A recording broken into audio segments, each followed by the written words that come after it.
12장 2해 열매를 생산하는 것은 땅이 아니라 씨입니다. 원하는 결과를 가져오는 것도 말씀입니다. 이것은 씨 뿌리는 자의 비유를 통해 하나님께서 저에게 알려주셨던 첫 번째 진리입니다. 물론 땅도 하는 역할이 있습니다. 씨가 가진 잠재력을 100% 발휘하게 하는 것도 땅이며, 하나님의 말씀인 씨가 역사하는 것을 방해하거나 기운을 막거나 아예 역사하지 못하게 막아버리는 것도 땅입니다. 그럼에도 불구하고 열매를 생산하는 것은 땅이 아니라 여전히 씨입니다. 우리가 그 땅입니다. 하나님의 말씀이 온전히 지배하도록 내어드리는 것도 우리의 마음이 하는 일이고, 세상의 염려와 재물의 유혹과 기타 욕심으로 그 말씀의 기운을 막는 것도 우리의 마음이 하는 일입니다.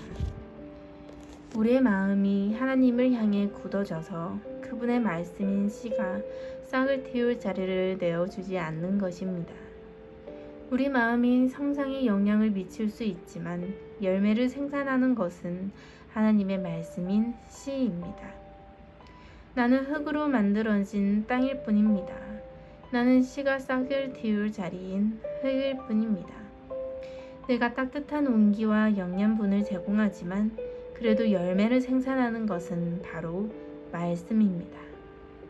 저는 다른 사람들이 가진 학벌, 재능, 매력적인 성격, 뛰어난 외모를 가지지 못했지만 제가 아닌 하나님의 말씀이 저의 삶을 변화시키고 저의 사역을 통해 다른 사람들의 삶도 변화시킬 것입니다.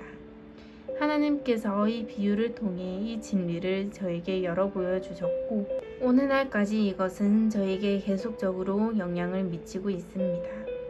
그래서 제가 나오는 라디오 방송과 텔레비전 방송이 그런 식으로 구성되어 있는 것입니다. 방송이 시작되고 10초간 저와 제 아내에게 아름다운 나무 사이를 지나가는 장면이 나오고, 복음 진리에 오신 것을 환영합니다 라는 나레이션이 나옵니다. 그 뒤 10초에서 20초 내에 제가 그날의 주제를 소개합니다. 그리고 30초 내에 당신은 말씀을 듣게 됩니다. 계속해서 저는 말씀에 대해 말하고 성경 구절을 인용하며 하나님의 말씀이 말하시는 바를 가르칩니다. 제가 이런 식으로 방송을 하는 것은 주님께서 제게 세상을 변화시키는 것은 저나 저의 외모나 그 외의 인간적인 것들이 아니라는 것을 계시해 주셨기 때문입니다. 사람들의 삶을 변화시키는 것은 바로 하나님의 말씀입니다. 저의 뉴스레터, 강의한 책도 마찬가지입니다. 제가 발행하는 모든 것은 하나님의 말씀으로 가득합니다. 저를 찌르면 말씀이 나옵니다. 제 삶의 모든 것은 하나님의 말씀을 중심으로 형성되어 있고, 그 말씀은 계속해서 열매를 생산해내고 있습니다. 이 비유가 가르치는 것이 바로 이러한 자세입니다. 당신이 효과적으로 변화되기 위해서는 하나님의 말씀이 당신의 마음에 심겨져야 합니다. 씨를 땅에 심으면 당연히 자라는 것처럼 당신이 이 비유를 실천하기만 한다면 변화는 너무 당연하고 자연스러운 것이라는 사실을 발견하게 될 것입니다. 하나님의 말씀을 취해 그것을 밤낮으로 묵상하면 말씀이 당신을 변화시킬 것입니다. 그 말씀이 당신의 삶을 바꿔놓을 것입니다. 씨가 담긴 4가지 종류의 땅은 각각 다른 사람들의 마음을 나타냅니다. 하나님의 말씀은 당신의 마음에 심겨져야만 합니다. 땅은 당신의 마음을 나타냅니다. 이 4가지 종류의 땅 중에 하나의 땅만이 열매를 생산해냈습니다. 사실상 대부분의 교회에서 25%의 사람들이 교회가 돌아가는데 필요한 모든 헌금과 모든 봉사를 도맡아 하는 것으로 추정됩니다. 나머지 75%는 그냥 와서 구경하고 섬김을 받고 돌아가는, 실제로 하나님 나라에서 행하지 않는 사람들입니다. 이 조사 결과는 이 비유가 가르치는 것과 직접적으로 연관이 있습니다. 오직 4가지 종류의 사람들 중 한 부류만이 그 마음에 말씀을 심어 실제로 열매를 생산해냅니다. 우리 바이블 칼리지에서도 같은 현상을 목격합니다. 대략 25%의 사람들만 하나님의 말씀을 진정으로 받아 마음에 심고 후에 돌아가서 자신들의 세상을 그 말씀으로 변화시킵니다. 물론 더 많은 사람들이 졸업하고 돌아가서 어느 정도 세상에 영향을 미치기는 합니다만 학생들의 25%만이 칼리스 바이블 칼리지에서 받은 가르침과 자신들의 실제 경험을 가지고서 자신의 삶을 먼저 변화시키고 나가서 다른 사람들의 삶 역시 하나님의 말씀으로 변화시킵니다. 아마도 어느 단체나 마찬가지일 것이라고 감히 말씀드립니다. 25%의 사람들만이 진정으로 함께 짐을 지고 일을 합니다. 심겨진 씨 중에서 오직 25%만이 열매를 맺지만 그럼에도 불구하고 씨가 문제는 아니라는 말입니다. 하나님의 말씀은 썩지 아니할 씨입니다. 너희가 거듭날 것은 썩어진 씨로 되는 것이 아니요 썩지 아니할 씨로 된 것이니 살아있고 항상 있는 하나님의 말씀으로 되었느니라. 베드로전서 1장 23절 말씀. 실제로 씨를 심다 보면 불량 씨도 나옵니다. 씨가 오염되거나 썩은 것이지요. 무슨 이유든 그 씨는 생명을 잃었습니다. 자연적인 영역에서는 씨를 심었지만 원하는 결과를 얻지 못하는 경우도 있습니다. 씨가 안 좋았기 때문입니다. 그러나 영적인 영역의 씨는 하나님의 말씀이고 이 씨는 썩지 않는 씨입니다. 하나님의 말씀은 누구에게나 역사합니다. 씨가 4가지 땅의 경우 각각 달리 역사한 것이 아닙니다. 문제는 땅입니다. 이 사실은 매우 중요합니다. 저는 가끔 사람들로부터 이런 말을 듣습니다. 저도 말씀을 취해 묵상을 했습니다. 말씀을 선포하기도 했지만 저에게는 역사하지 않았어요. 그들이 하는 말은 씨가 썩어서 모든 사람들에게 동일하게 역사하지 않는다는 말입니다.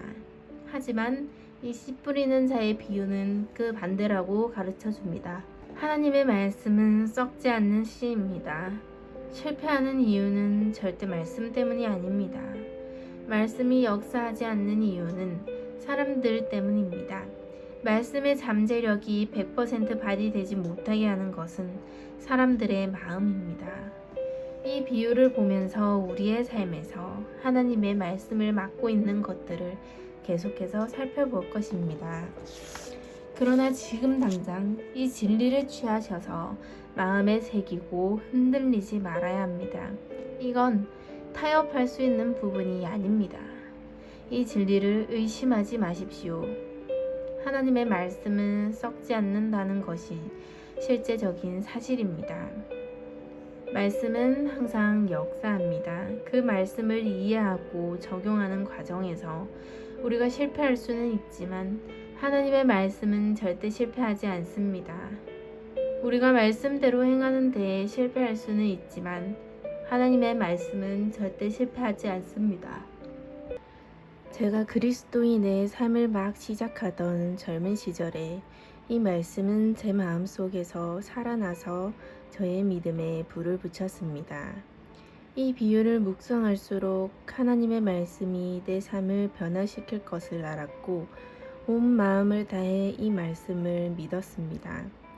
저는 하나님의 말씀을 취해 묵상만 하면 되고 그 나머지 일은 말씀이 하십니다. 왜냐하면 저는 이 말씀이 썩지 아니할 씨라는 것을 믿기 때문입니다. 이를 통해 저의 삶은 완전히 바뀌었습니다. 재정에 있어서도 저는 완전히 다른 사람이 되었습니다. 저의 육신의 몸도 완전히 건강하며 제가 묵상했던 말씀으로 인해 다른 사람들이 기적적으로 치유받는 경우도 많았습니다. 감정의 영역에서도 하나님의 말씀으로 인해 저는 완전히 다른 사람이 되었습니다. 말씀이 저의 인간관계도 바꾸어 놓았습니다. 하나님께서 제 삶에 하신 일들은 다 그분의 말씀을 통해 하셨음을 알 수 있습니다. 그것은 매우 능력 있는 것이며 이것이 이 비유가 가르쳐 주는 바입니다. 주님은 마가복음 4장 15절에서 첫 번째 종류의 땅을 설명합니다. 말씀이 길가에 뿌려졌다는 것은 이들을 가리킴이니 곧 말씀을 들었을 때 사탄이 즉시 와서 그들에게 뿌려진 말씀을 빼앗는 것이요. 말씀이 이러한 종류의 땅에 심겨지면 즉시 마귀가 와서 그 마음에 심겨진 씨를 앗아갑니다. 어떤 사람들은 하나님 말씀이 씨이고 그들의 말씀을 취해 그들의 마음에 심기만 하면 기적적인 결과를 볼 수 있다는 말을 들을 때 그렇구나, 하나님의 말씀을 취하기만 하면 내 모든 문제는 사라지겠구나 라고 생각합니다. 그렇지 않습니다.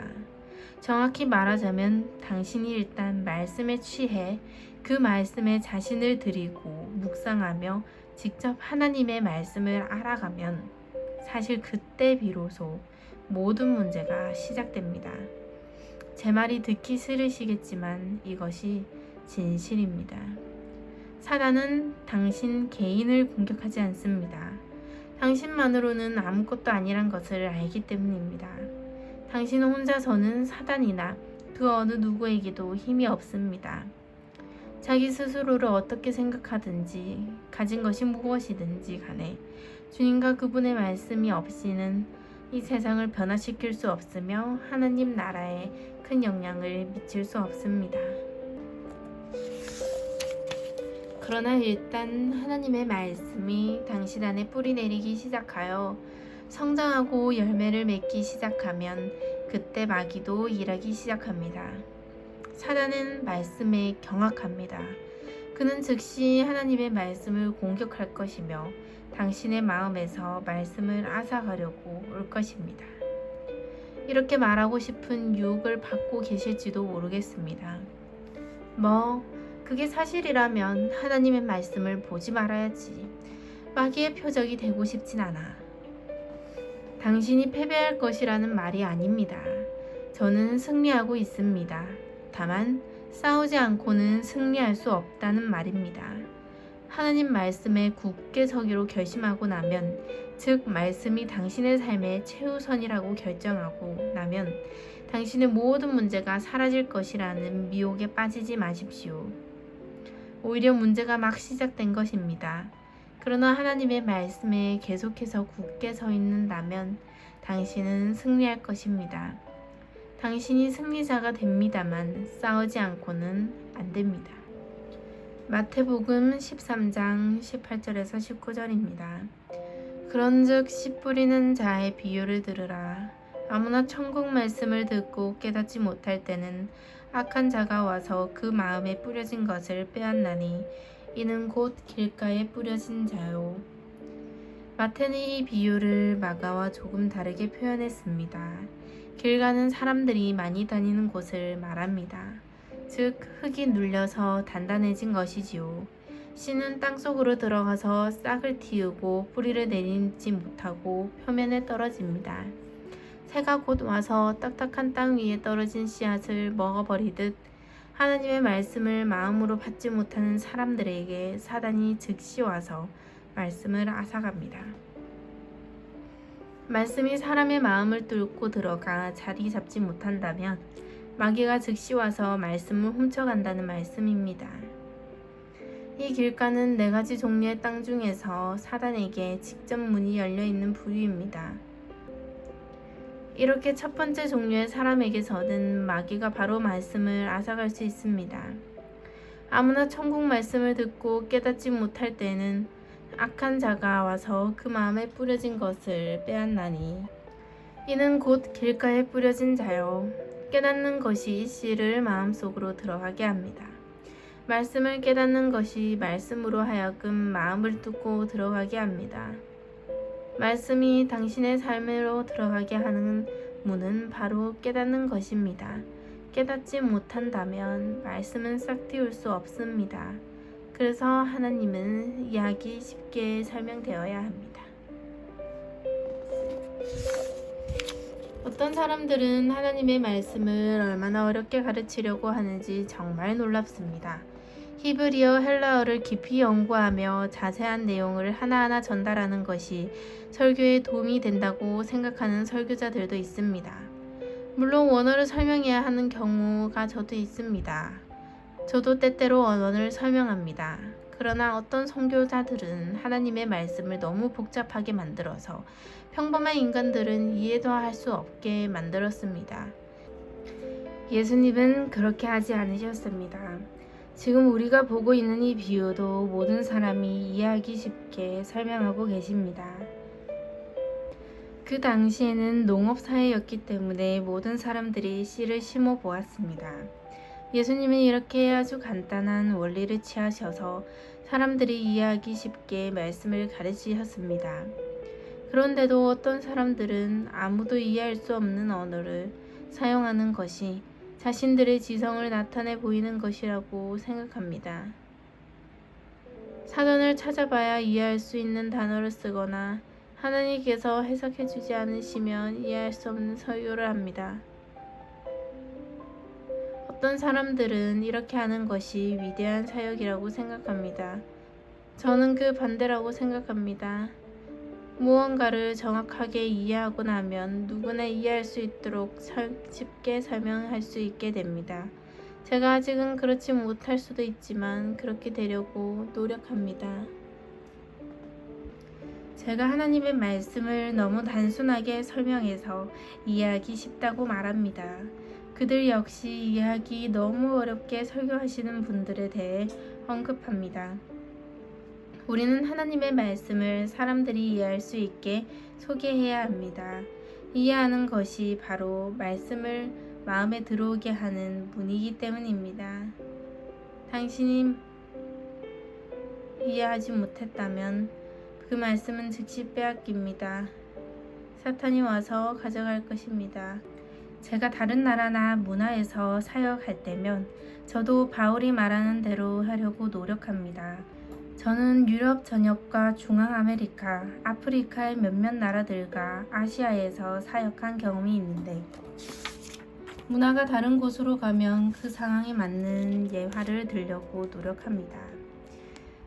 저는 사람들이 이해할 수만 있다면 무엇이든 합니다. 말씀을 이해하지 못하는 것은 마치 음식을 입에 가득 물고는 씹지도 삼키지도 못하는 상태와 같습니다. 음식은 입안에 머물러 안으로 들어가지 못하며 소화되지 못합니다. 그 음식이 내려가지 못하며 음식을 입에 물고도 굶어 죽는 꼴이 됩니다. 하나님의 말씀을 듣고도 이해하지 못하는 사람이 얼마나 많은지요. 성경 말씀을 듣지만 도무지 무슨 뜻인지 모릅니다. 내면에 영적인 이해가 없습니다. 그래서 말씀이 그 안에 있는 생명을 풀어놓지 못하고 영양분을 공급하지 못하는 것입니다. 지혜가 제일이니 지혜를 얻으라. 내가 얻은 것은 모든 것을 가지고 명철을 얻을지니라. 잠언 4장 7절 말씀. 정확한 정보도 알아야 하지만 그것을 당신의 삶에 적용하여 실천할 수 있도록 충분히 이해하는 것 또한 필요합니다. 많은 사람들이 놓치는 것이 바로 이것입니다. 당신도 혹시 누군가의 설교를 들을 때는 좋다고 생각했으나 30분에서 1시간 정도 후에는 들은 내용을 다른 사람에게 설명할 수가 없습니까? 그렇다면 그 설교에서 아무 유익도 얻지 못한 것입니다. 둘 중에 하나입니다. 설교자가 제대로 설명하지 못했거나 당신에게 충분한 이해가 없어서 그 진리를 취하여 삶에 적용하지 못한 것입니다. 교회 문을 나서면서 사단에게 그 말씀을 빼앗긴 것입니다. 별로 좋은 상황은 아니지요. 당신의 삶 속에서 하나님의 말씀을 이해하는 상태에 이르러야 합니다. 성경을 가볍게 읽거나 누군가의 설교를 듣는다고 이해가 생기지는 않습니다. 말씀에 집중을 해야만 합니다. 한 달 전쯤 채플 시간에 이 내용을 우리 단체 직원들과 나누게 되었습니다. 저는 하나님의 말씀이 얼마나 중요한지 강조하고 있었습니다. 그렇더니 몇몇 사람들이 성경 읽기 프로그램이 있었으면 좋겠다고 했습니다. 그래서 지금 우리 단체 직원들은 성경 읽기 프로그램을 따라 성경을 읽고 있습니다. 지난주에는 출애굽기 30장 부분을 읽게 되었습니다. 내용은 제사장의 옷과 성막이 지어지는 방법, 색상, 또 이런저런 것에 관한 부분이었는데 대부분의 사람들이 흥미롭지 않다고 여기는 부분이었습니다. 제가 이 부분을 읽으면서 복무니 직원들에게 별로 흥미로워 보이지 않았기 때문에 이렇게 생각했습니다. 우리 직원들이 이 부분을 읽으면서 얼마나 지루해할까? 생각 없이 그냥 읽고 있을 거야. 아마도 이해를 못하고 있겠지. 우리가 말씀을 이해하지 못할 때 사단이 바로 와서 우리의 진리를 앗아갑니다. 제가 이 부분을 읽고 있었을 때 출애굽기 30장 12절이 눈에 들어왔습니다. 내가 이스라엘 자손의 수효를 조사할 때 조사받은 각 사람은 그들을 계수할 때 자기의 생명의 속전을 여호와께 드릴지니 이는 그것을 계수할 때 그들 중에 질병이 없게 하려 함이라. 이 구절이 중요하지 않게 보일지도 모르지만 성경에 중요하지 않은 구절은 없습니다. 디모데후서 3장 16절입니다. 모든 성경은 하나님의 감동으로 된 것으로 교훈과 책망과 바르게 함과 의로 교육하기에 유익하니. 모든 성경이 우리에게 유익합니다.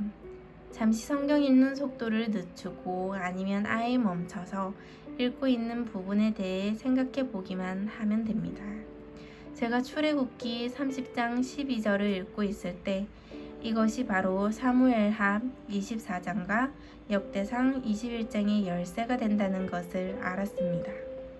다윗이 백성을 계수할 때 출애굽기 30장 12절 말씀의 명령을 따르지 않았기 때문에 하나님으로부터 재앙이 임한 것입니다. 출애굽기 30장 12절의 진리를 이해하지 못하고 사무엘하 24장과 역대상 21장을 읽는다면 하나님, 왜 백성들에게 재앙을 내리셨나요? 하고 의아해하거나 하나님은 정말 이해하기 힘든 분이야 라고 결론을 내릴 것입니다. 그 이유는 당신이 말씀을 취해 그것이 이해될 때까지 묵상하지 않았기 때문입니다. 당신이 성경을 읽는다고는 해도 그 순간에 참으로 관심이 있는 것이 말씀이 아니기 때문에 한 귀로 듣고 한 귀로 흘리는 것입니다. 그러면 사단이 와서 말씀의 유익을 앗아갈 것입니다. 반대로 이렇게 믿음의 선포를 할 수도 있습니다. 모든 성경은 교훈과 책망에 유익하다. 이 구절에 내가 배울 것이 반드시 있을 거야. 말씀을 취해 마음을 열고 묵상하면 이해할 수 있습니다. 이렇게 퍼즐 조각이 맞으면 사단은 그것을 앗아갈 수 없습니다. 영적인 이해는 각 조각을 연결할 수 있게 해줍니다. 정보의 조각들이 따로따로 떨어져 있는 것이 아니라 그것을 연결해서 이해할 수 있게 되면 그 진리가 당신의 삶에 역사하기 시작합니다. 이해는 내면으로부터 옵니다. 당신의 영으로부터 나옵니다. 하나님의 영이 그 말씀에 생명을 불어넣어 우리에게 주십니다. 이 원리는 모든 세대에게 진리입니다. 예를 들어 어린이 사역을 생각해 봅시다. 진리는 진리입니다. 아이들에게 가르친다고 어른들에게 가르치는 것과 다른 내용을 가르치는 건 아니지만 그들이 이해할 수 있는 수준으로 접근해야 합니다. 가장 놀라운 진리를 가르친들 아이들이 당신이 하는 말을 이해하지 못하면 사단이 즉시 와서 그 진리를 앗아갑니다. 모든 세대의 모든 사람들에게 이 이해가 얼마나 중요한지는 아무리 강조해도 지나치지 않습니다. 감사합니다.